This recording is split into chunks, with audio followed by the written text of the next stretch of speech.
So first, the single-use plastics ban. This was a presentation made by the Environmental Advisory Council co-chair Elaine McCarron at the November meeting, and you can see the video. I'm not gonna play the video here. It's about 30 minutes. There was a few questions and answers, and in the video, I inserted comments from different people, including comments from the VP of Operations of McCaffrey's Market. So I was talking about this slide, which shows a notice that if this ban were implemented, businesses would display this. So you would see this code down here you can scan to get the FAQs, basically. It's right now, it says it might start in April, and the businesses would have 120 days after that to comply. What's going to be banned, first of all, those single-use carry-out bags, but not those bags that are used in the store that you may use to pack fruit and vegetables, nor those styrofoam containers, where fish or meat, where you pick it up in the store. Plastic straws and utensils at some other takeout places will be available only upon request. This is a American with Disabilities Act requirement, so you could still request those, but it won't be given out unless requested. And most importantly, businesses can request extensions and readily get these extensions. So I'll have some questions on that in the next slide, but basically we were told 24 municipalities of Pennsylvania have now passed the single-use plastic ordinance. In case of violations, businesses will first be given a warning before any fines are imposed. But there are some concerns that I have. It says to give the Board of Supervisors or its designee the power to grant temporary exemptions for undue hardships. And I'm a little concerned about that. I don't know if I want that power. I mean, how to prevent, discrimination against certain businesses, perhaps. And I asked the question, why can't this be done by a separate citizens board like the zoning hearing board? I was told this is not a zoning issue, but it remains to be seen. And I think what we resolved is we need to look at what other towns are doing in terms of granting exemptions that have similar ordinances. By the way, these containers you see on the left there, they're like food service polystyrene products. They're not covered under this ban. Those are types of things where you get, take out food from Chinese restaurants and so on. A couple of people had questions about enforcement, how to verify the claim. Say some citizens come in and say, oh, the store says it's obeying the law, but they're handing out these plastic bags. So that's another issue to deal with. And I just mentioned the non-foam polystyrene food service products are exempt. And basically people were saying there's no such thing as recyclable plastics. The Steeple View Bridge, people familiar with this? This is a project in the works in Newtown Borough. They've been having meetings about this for a long time, and of concern to Newtown Township. This is not part of Newtown Township. It's all in the borough. However, they proposed a bridge over the Newtown Creek, as you can see in this diagram over here, to call Cedar Park, I guess it's called, which is in Newtown. Here's South Sycamore Street. People are familiar with that. There was another development proposed in this area. What I felt was that this really, the bridge benefits mostly the Steeple View residents. It's too far from North Sycamore Street to have any impact on the businesses in the township. One of the reasons for the bridge, people were saying that would allow kids to come into the park, which is next to close by the Cedar Sands, whatever the name of that park is, the baseball field. It's Chandler, the baseball park. Chandler Field, right. Yeah. So basically, I feel that there may be some expenses. There's already a plan for another bridge across the creek and the other end of town near Frost, off of Frost Lane.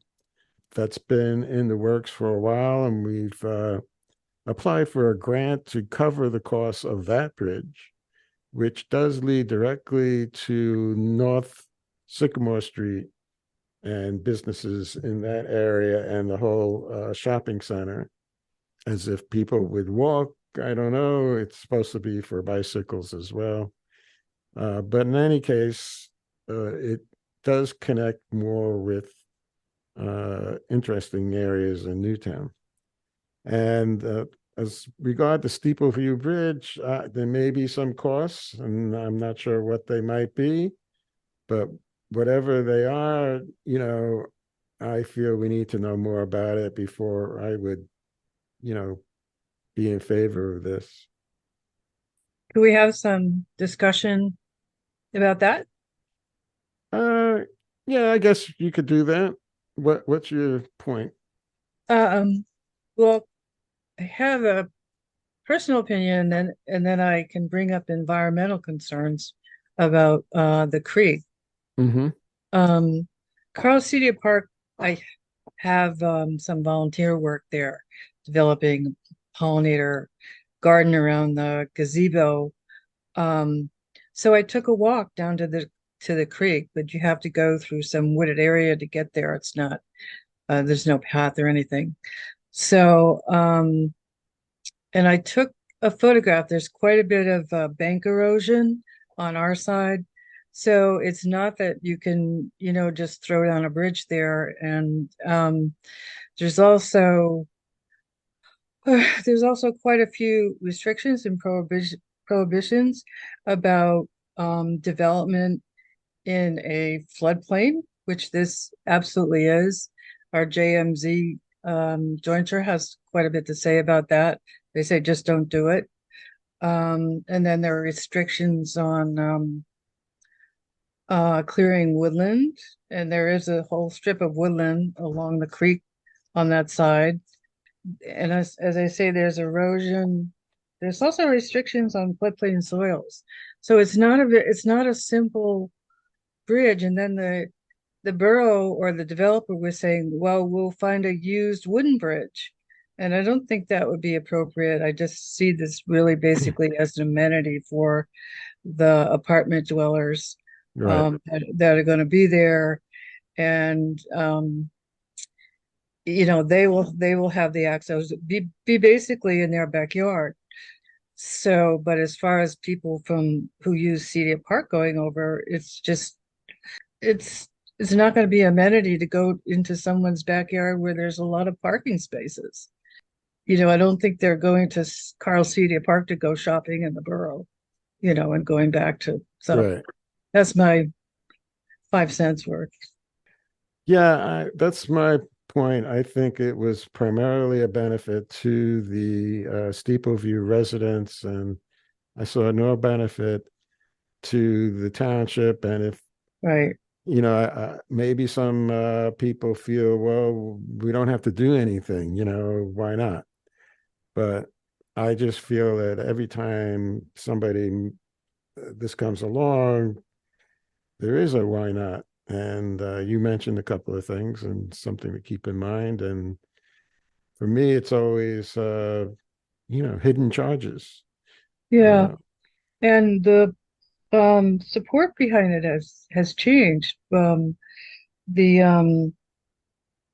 Borough Planning Commission, several members quit uh-huh. because yeah, the council because their council they felt that the Borough Council approved Steeple View without really considering that there were going to be serious constraints on parking, the current parking, because the original parking garage Right. was not going to be built.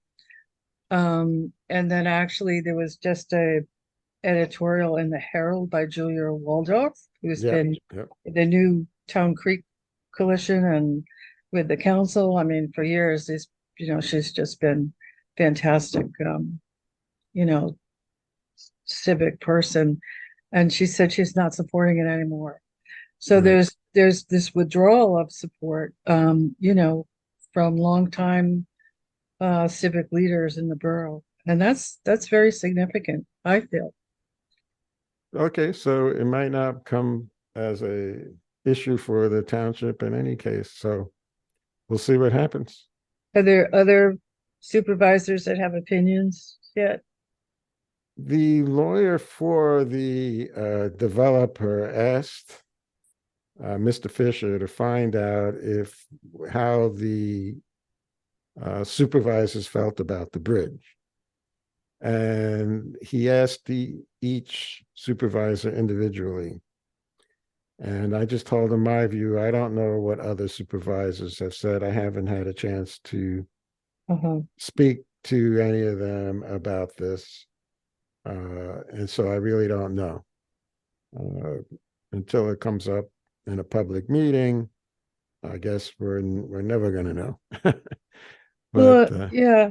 Another thing is that the developer of Steeple View felt that he wanted to delay it for 2 years, the bridge itself, yeah, the bridge itself. right, So he's not anxious at this point to yeah, build. right. All right. So, you know, just giving you heads up, basically. So see what happens. Thanks. The trail. This is something I've been grappling with the township for a while. I mean, there's punch list items out there. I don't want to get into all the details. You can follow some of the links that I've provided, and I'll show you some more. But there were a couple of things in the punch list that, and just until recently, were not addressed, like the missing bolts on this guardrail, which is the one that's across from the Friends Village. This stuff was supposed to be fixed on September 8th, and it just got fixed a few days ago. This problem here, where you see, first of all, this post doesn't look in very good shape, but in many places, there's this cracked roadway that was supposed to be filled in. That hasn't been filled in. Although the township engineer says, oh, this has been addressed. It hasn't been addressed. So Mm. this is another issue we're going to have to fight over. I don't know how much of a problem this is, but look, when you tell somebody they have to fill in the gaps, which was how it said in the punch list, they have to fill in the gaps. And if they don't, we should not pay them what for work they didn't complete. Another issue concerns the signage. Yeah, I just found it funny that we're talking about banning plastic bags, and now you got plastic bags covering stop signs. Back in July, the Newtown Police Department gave an alert about these signs are coming, and the township, the engineers have okayed that these signs are now properly located, and told the police department it's okay to remove these plastic bags. But as of today, that hasn't been done. See, I mean, obviously the police department has other things to do, but this is about time that we unveil these stop signs so we get a more safer crosswalk here. And down at, this is the location here, I think I'm showing is by Everett Drive. There's another one, Yorkshire Road. The other issue that residents, I think, Jan, you were had some issues with the way the locations of trees. This tree My is, issue was with the severing of tree roots of mature trees. yeah. But so Well, that's a gone issue now, I guess. it's But gone. the this tree, for example, is near Woods of Saxony, and the member of the Woods of Saxony Homeowners Association complained that it's below the utility pole here, and as it grows, maybe it will interfere with utilities and could be a danger, and it should be relocated. And I think uh, way back in July, some residents and two board of supervisors did a tour, and they all with the engineering company, and they all agreed that maybe some of these trees should be relocated because one other tree was planted in a close to a fence underneath some other larger trees, and it was felt it would never get enough sun to flourish in that location. So I don't know who chose these trees, but the we have a new person from the engineering company representing on our board, coming to the board, and it's like working with a whole new organization. He says the trees are planted in the location that they were supposed to be, and unless there's further discussion, they're going to stay there. So, and so much for that, basically. Getting on to the Capital Grille, this is really interesting. They're asking for variances to allow 5 signs totaling over 452 square feet, which I think was calculated to be 392 feet more than is allowed by the zoning.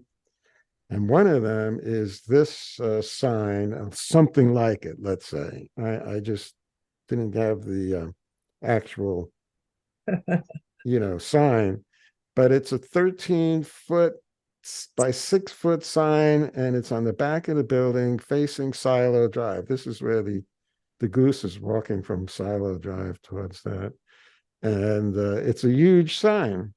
And the lawyers for Capital Grille, I got to give it to them, said, well, really, it's not the sign, the total dimensions of the sign, because most of it is background. It's just the dimensions of the lettering that you should take into consideration and when saying whether it's complying with the law or not. And that's baloney, because the solicitor read the particular zoning ordinance, and it clearly stated the background is included in the measurement. So we're going to send a solicitor to it's December 7th, the zoning hearing board will meet, and the board of supervisors has taken a position to oppose this application for variances for all the signs over the maximum, but in particular, this huge sign. The other item before the December 7th zoning hearing board, which the board of supervisors will oppose this application for this neon sign in the window of the Borscht Belt Delicatessen, located in the shopping center where the farmers market is, next to the beer distributor. The zoning ordinance states that any sign which is illuminated by inert gas or any form of exposed tubes is prohibited. The owners never asked for a permit to have this sign or variance to begin with. And so they were issued a notice of violation, and they said it was discriminatory because the other businesses had similar signs. And then the zoning officer quickly sent out notices of violations to those. So it's a very contentious issue, which I am looking forward to seeing what happens at the zoning hearing board. Finally is the budget, which is now available in all its glory, the numbers. And I'm trying to give a couple of numbers here anyway. You probably already know that it includes a 3 mil tax increase, which is for 4 new full-time firefighters. We did get a grant from FEMA for the first 3 years. The grant doesn't cover all the expenses, so there's that. And then after the 3 years, we're going to have to find a way to pay for these. And this is for coverage during the weekend, business hours on Saturday and Sunday, which until now has been covered by the volunteers. And sometimes that's a little difficult, and it's getting more difficult. So the plan was always to have 7 days a week coverage from paid firefighters from, I guess it's 8 a.m. to 5 p.m., something like that, every day. And after 3 years, we're going to have the money to continue to pay them. The other part, there's a 1 mil, that's 2 mils for that. And there's 1 mil to be able to borrow money and to pay it back as a loan for pedestrian safety at different crosswalks, 2 different crosswalks in Newtown, and to replace all the street lights with LED lighting, which eventually will save money. So if you're interested in the numbers, you can take a look at this. The total revenue from taxes and so on is 14,312,000 so dollars. The expenses are 16,601 and so dollars. And obviously there's a deficit, but that deficit has been covered by a over $4,000 balance left over from 2023, which means that the net fund balance for 2024 is projected to be $1,645,232, which is about 11% of total expenditures, which is okay according to our guidance that the Board of Supervisors some time ago said we need at least 10%. But good accounting practices recommend something more like 17%. So that's what the budget looks like. And I'll let you take a look at it at your leisure. I'm not a financial expert.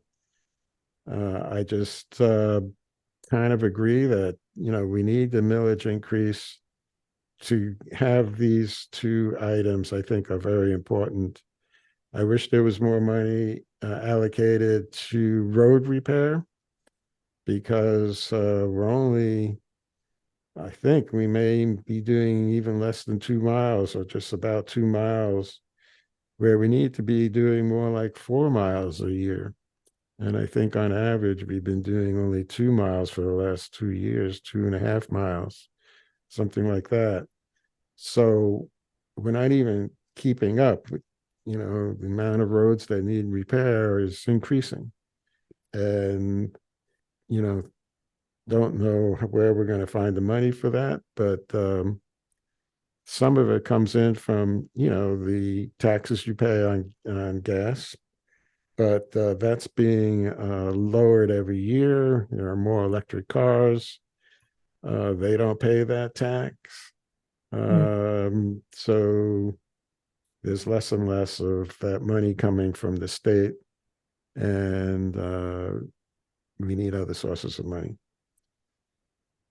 That's my presentation, and so I just open it up to, general discussion.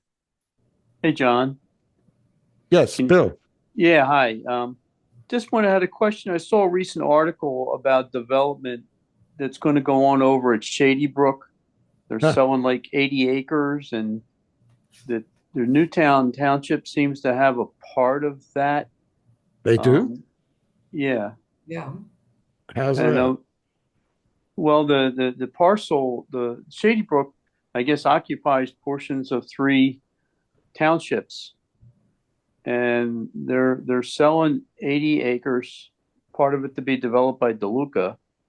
Yeah. And I couldn't get a sense of, it's up against the bypass, Right. and I'm assuming that's the part that is under your jurisdiction, and was curious if there was any early feelings Well, about that. the township ends at where is that? What's that road over there? Before the It farm. says, Bill, it says the property is presently 130 acres and sits mostly in Lower Makefield Township, but a portion does sit in Middletown Township. Yeah. I Middletown. don't see where it says Newtown though.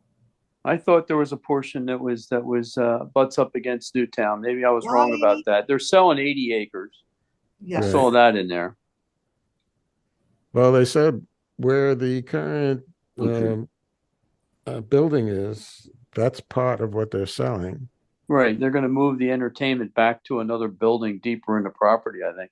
Yeah. Okay, so you saw the article. I thought there was a mention of Newtown Township in there. Sorry if I brought up something erroneously. Well, I'll try to verify that. I never heard about that being an issue for Newtown, except for traffic. Yeah. To get to the bypass. Worse. Yeah, I see that as a ongoing problem. And then, we're going to have Wawa half a mile down the road from there. Yeah. Adding to it.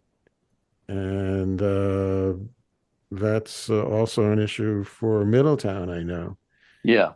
Yeah. And then there was a development almost adjacent to the Wawa location on Lower Silver Lake Road, closer to Middletown, for a 245 unit apartment building.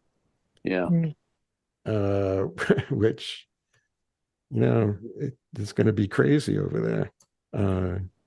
We haven't decided on that application yet. And as far as the Board of Supervisors go, they want a new amendment to the zoning to allow it.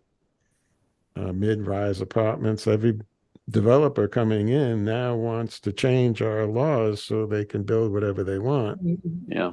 And that's why I called it zoning Armageddon here. If they're going to just take us to court all the time, except there was one in the other one, the Newtown Corners. At least they haven't, taken us to court yet, but they're also seeking an amendment, and they would like to do it without taking us to court. And that's still something, in the works. That's another apartment building, but only, I think, 125 units? Well, the one on Silver Lake, didn't that get changed to a sewer plant? Or is that in addition to the sewer plant? Not yet.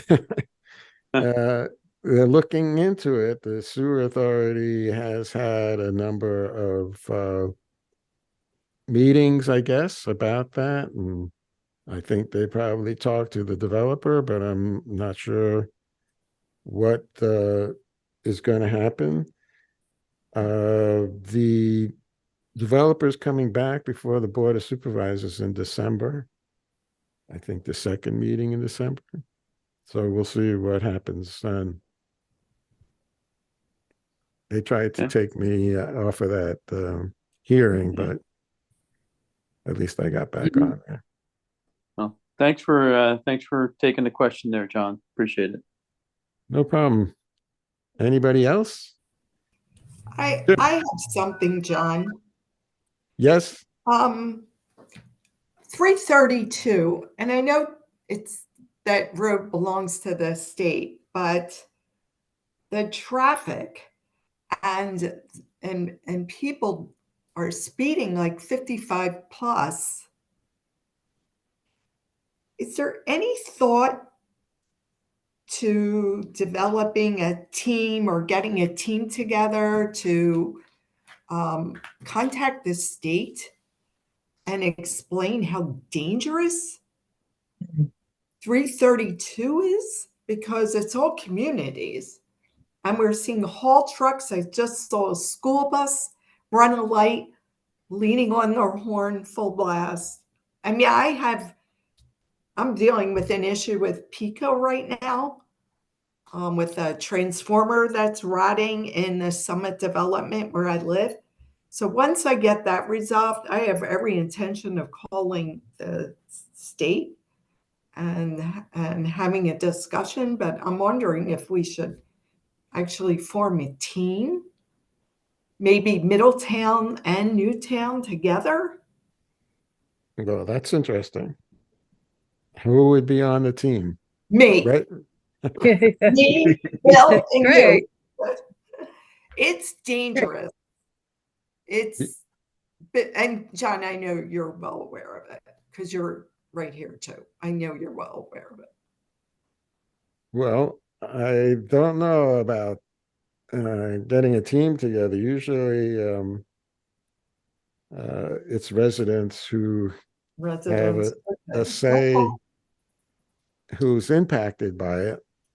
I know when a development came in at what is it, Buck Road and Bypass, the Yes. residents of a couple of those developments were able to get together. They hired a lawyer and they did get an audience with PennDOT to discuss their concerns. Okay. And there was this development going to be happening and its impact on traffic was an issue.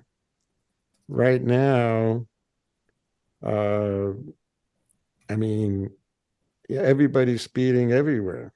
And, you know, the township is trying to be more helpful for pedestrians, let's say, in terms of its crosswalks. That's why we wanted this $1 million, part of that $1 million increase was to put in flashing beacons and so on in North Sycamore Street and Newtown Yardley Road. So these are roads that are controlled by Newtown.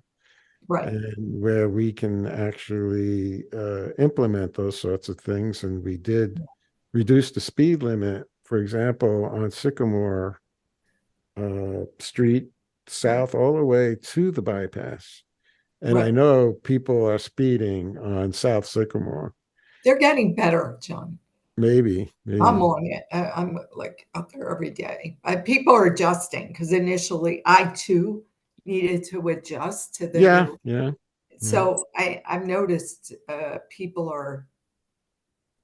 Well, this is what I tell people who, you know, like it's an issue like on Lower Dolington now where you have 2 or 3 crosswalks because of the trail. And you have stop signs, not at all of them. Mhm. So people, you know, they're supposed to stop for pedestrians and crosswalks, but the speed limit there now is 35 miles per hour.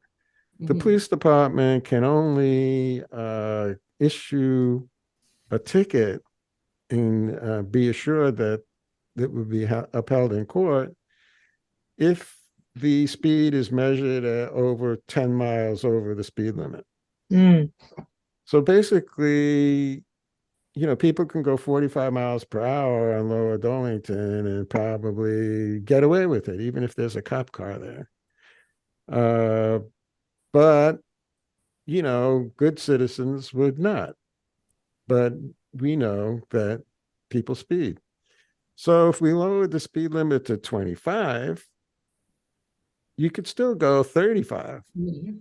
So people who are saying, well, you shouldn't lower the speed limit. And I just say, well, you could still go 35. You've been going 35 all the time, haven't you? You've been obeying the speed limit. So they shouldn't object to lowering the speed limit to 25 because, for all intents and purposes, you can still go 35 miles per hour. The issue on 332, John, aside from the speed, is they're just blowing the lights. They're speeding right through the lights. Really? Yeah. I it's mean, there's bad. been a couple of accidents, obviously. Yes, and it's very, very, very bad. And so, anyway, I just thought I'd throw it out there and just see if there's anything that could be done, like from a township perspective. Hey, I will call them myself personally. John, I have a question on that part of the bypass. Does the lights have what do they call them, red light cameras? That are supposed to be able to take a picture. Yeah. If you run the light, and they can send you $100 ticket.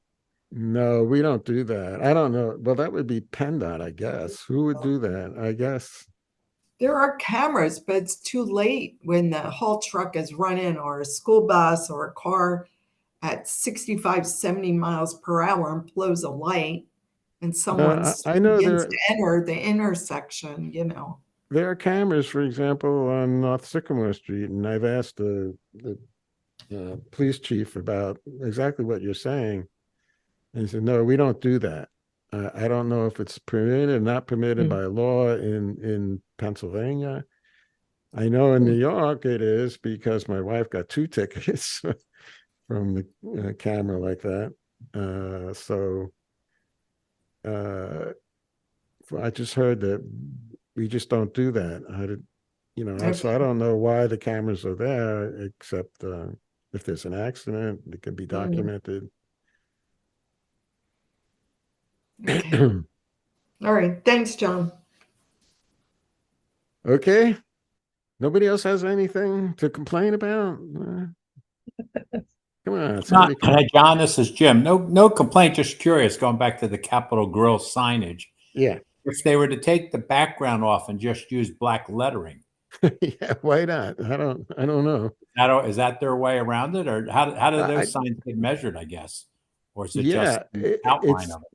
It's measured by the total area of the sign, whatever is within the framework, Yeah, I guess you just define the frame as the total area then. Yeah. And that's what it is. And the law is quite specific, really. And I don't know, I don't think the lawyers had a leg to stand on. But, who knows? It goes before the zoning hearing board. We always hear Capital Grille is this feather in our cap, so maybe nobody wants to piss them off. But, I'd like to see what they say at the zoning hearing board. So, All right, thank you. which is the zoning hearing board is like almost totally independent. That's why we have to send a solicitor there. And he's going to make a case, hopefully a strong case, that we need to uphold our zoning, period. And especially in this case where it's not necessary, the people from Capital Grille said, oh, it's necessary because they didn't say this, but there are stupid people out there who don't know how to use their GPS to find this place. So if they're driving on South Eagle Road, towards this, we need a sign there to show them, here, this is where it is. So I don't know if that, but the planning commission was really divided on this issue. But it was 5-4 saying the we can't recommend that the Board of Supervisors oppose this, but the Board of Supervisors did not listen to the Planning Commission's 5-4 recommendation, and we're going to send our solicitor anyway. So. Okay, thank you. All right. I see it's almost 8 o'clock. So I want to thank everybody for joining me, and listen, if you have any questions, you can always email me. I hope you have my email address. And let me show you the last slide. There's my website. You can contact me through the website, then the contact menu. What was I going to say? So anything, I'll answer your email. So I want to thank everybody, and until next time, I'm not sure I'm going to do this in December, may take a break. And I hope everybody has a great holidays coming up, and enjoy your family, and try to take a break. So Thank Thank you, you, John. John. Appreciate Okay. it. Appreciate your time. Bill, good to see you, or not see you, but hear Yeah, you. Linda. All right. Bye-bye. Okay. Take care. Bye. Thanks, John. Okay. Bye, everybody. Oh.